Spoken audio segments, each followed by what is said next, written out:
ఒకటి కిషన్ రెడ్డి గారు అంటే మన హైదరాబాద్లో ఉన్నాం కనుక తెలిసిపోతుంది, రాష్ట్ర వ్యాప్తంగా అందరూ మీ ఇంటర్వ్యూ చూస్తున్నారు. ఈ కిషన్ బాగ్ ఎక్కడ ఉంది?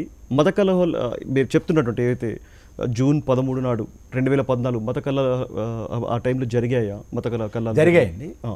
ఆ రోజు వాస్తవంగా మనం బయట చెప్పకూడదు, కానీ సిక్కులకు సంబంధించినటువంటి ఒక జెండాను ఇంకో వర్గం వారు తగలబెట్టారు రాజేంద్ర నగర్ దగ్గర. కిషన్ బాగ్ రాజేంద్ర నగర్ పరిధిలోకి వస్తుంది. కానీ రాజేంద్ర నగర్కి మీరేమో ఇక్కడ ఇటువైపు ఏది అంబర్పేట వైపు. అవును, కిషన్ బాగ్ ఉంది రాజేంద్ర నగర్. మీకు దానికి ఏం సంబంధం లేదు? యాక్చువల్గా సంబంధం లేదు.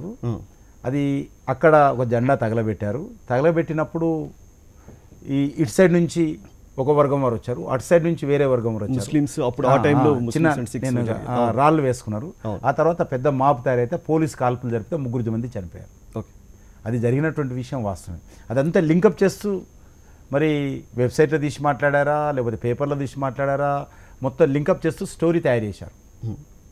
సో ఆ టైంలో సపోజ్ అనుకుందాం 2014లో ఈ ఇన్సిడెంట్ తర్వాత, అంటే సుజా చెప్పిన మాటల్ని ఏదైతే ఆరోపణలు చేశారో, ఈ 11 మంది మిస్సింగ్, ఎవరు ఆ 11 మంది నేమ్స్ కూడా ఇచ్చారు కదా, వాళ్ళు ఎవరు? మీరు ఏమైనా ఎంక్వైరీ చేసుకున్నారా? ఎక్కడైనా తెలిసిందా వాళ్ళు ఎవరు? జనరల్గా ఇప్పుడు ఇంతకుముందు వార్త చూశాను నేను. ఒక పని మనిషి ఇంట్లో పనిచేస్తున్నటువంటి అమ్మాయి రాకపోతేనే తల్లి కంప్లైంట్ చేస్తుంది పోలీస్ స్టేషన్లో. భానుప్రియ సంబంధించి బ్రేకింగ్ న్యూస్ ఇప్పుడు టీవీలో వస్తుంది, టీవీలోనే వస్తుంది.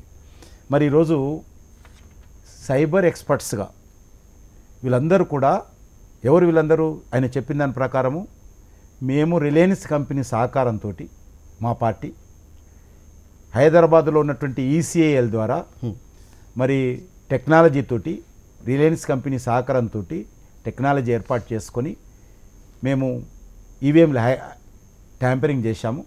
ఇది విన్ సొల్యూషన్ అనే కంపెనీ హైదరాబాద్లో ఉంది. దాంట్లో అది అవుట్సోర్సింగ్ కంపెనీ ఆఫ్ ఈసీఐఎల్. ఆయన చెప్పడం ఏంటంటే ఈసీఐఎల్కు అవుట్సోర్సింగ్ కంపెనీ ఈ వెన్ సొల్యూషన్స్ అని, దానికి సంబంధించిన వీళ్ళే చేశారు. వీళ్ళకు తెలుసు కాబట్టి కొంతమంది వీళ్ళని అప్రోచ్ అయ్యి మీరే చేశారు కదా, ఎందుకు చేశారు, ఏ రకంగా హ్యాకింగ్ చేశారని చెప్పి వీళ్ళని అడిగారు. అప్పుడు నేను వాళ్ళను మరి పేరు బయట పెడతారనో భయంతో, నరేంద్ర మోడీ గారి పేరు బీజేపీ పేరు ఇక్కడ బయట పెడతారన్న భయంతో వాళ్ళని గెస్ట్ హౌస్కి పిలిపించి ఎవరో ఒక రెడ్డి పేరు చెప్పారు, కమల్ రావు ద్వారా వాళ్ళందరినీ గెస్ట్ హౌస్కి పిలిపించి సొల్యూషన్ ద్వారా వీళ్ళందరినీ పిలిపించి అక్కడ నేను చంపాననేటువంటి ఆరోపణ.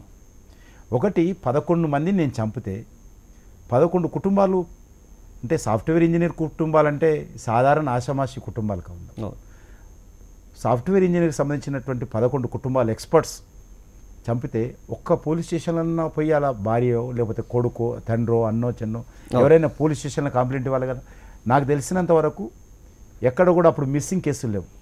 మిస్సింగ్ కేసులు అనే వాళ్ళ కంప్లైంట్ మా పిల్లలు కనిపిస్తుంది, ఎక్కడ కూడా కంప్లైంట్ హైదరాబాద్ పోలీస్ స్టేషన్ ఎక్కడ కూడా ఈ రకమైనటువంటి కేసులు ఎక్కడ కూడా లేవు. 1 2 డెడ్ బాడీస్ ఈరోజు మత కళాలు అంటున్నారు. మత కళాలలో పోలీస్ కాల్పులో చనిపోయింది 3.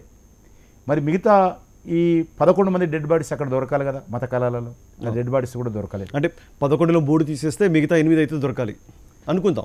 పోలీస్ లెక్కల ప్రకారం 3 చనిపోయారు కదా. ఇప్పుడు 11 మంది ప్లస్ 3 ఉండాలి. అంటే ఆయన ఆరోపణ ఏంటంటే మీరు 11 మంది చంపేసి దాంట్లో వేయడం, సరే ఒక 3 వేశారు అనుకున్నా కానీ ఇంక 8 అయితే ఉండాలి కదా. ఆయన మాటలు ఆ డెడ్ బాడీస్ ఎక్కడ కూడా లేదు. పోనీ నేను డెడ్ బాడీస్ మిగతా లాగా ఒక హర్రర్ సినిమా లాగా నేను వాళ్ళని పూడ్చిపెట్టేటువంటి పరిస్థితి, ఆ శక్తి నాకు లేదు.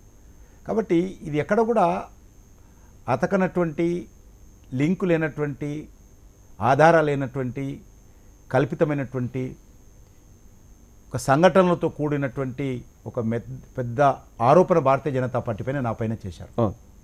కానీ తన తండ్రి యూసుఫ్ సయ్యద్ ఆయన బిహెచ్ఈలో ఏఈగా పనిచేశారని చెప్పారు. కానీ ఎంక్వైరీలో అసలు అటువంటి ఒక పర్సన్ ఎవరు కనిపించలేదు. వాళ్ళు మొత్తం టోటల్ వాళ్ళ ఇండ్లు మొత్తం తగలబెట్టేశారు, దాంట్లో వాళ్ళు చనిపోయారు కూడా. దాంట్లో ఢిల్లీలో ప్రెస్ కాన్ఫరెన్స్లో కపిల్ సిబల్ గారు టైమ్స్ నౌలో చెప్పాడు ఏంటంటే, మేము పేరు మార్చాము, కపిల్ సయ్యద్ సుజా కాదు, పేరు మార్చామేమో, నిజమైనటువంటి పేరు చెప్తే హైదరాబాద్లో మళ్ళీ చంపేస్తారు, ఇప్పుడు ఇంకా వాళ్ళ బంధువులు ఎవరున్నా మళ్ళీ చంపేస్తారు, కాబట్టి మేము పేరు మార్చామంటారు. కాబట్టి వాళ్ళ తండ్రి పేరు కానీ హైదరాబాద్లో వాళ్ళు ఉన్న ఇల్లును, ఇంకొకటి ఏం చెప్పారు, నేను మళ్ళీ వాళ్ళ ఇల్లును తగలబెట్టారు, వాళ్ళ ఫాదర్ ఇద్దరు చనిపోయారు, వాళ్ళ ఫాదర్ ఉండేటువంటి ఇల్లును తగలబెట్టాను, తల్లిదండ్రులు చనిపోయారని కూడా ఆరోపణ చేశారు. అంటే ఇంకొకటి అంటే జూన్ 11 నుంచి అనుకుందాం, ఇంకొక 2-3 రోజులు, ఓకే 15-16 దాకా ఎక్కడైనా మొత్తం ఇల్లంతా తగలబడి 2 వ్యక్తులు చనిపోయిన సంఘటన ఏమైనా ఉందా హైదరాబాద్? నాకు తెలిసినంత వరకు అది కూడా ఎక్కడ కూడా ఆరోపణ లేదు. అది కూడా పోలీసు వాళ్ళు ఇన్వెస్టిగేషన్ చేస్తున్నారు, తెలుసుకుంటున్నారు. ఆ రకంగా ఎక్కడ కూడా జరిగినటువంటి సంఘటనలు ఎక్కడ కూడా కనిపించడం లేదు. సో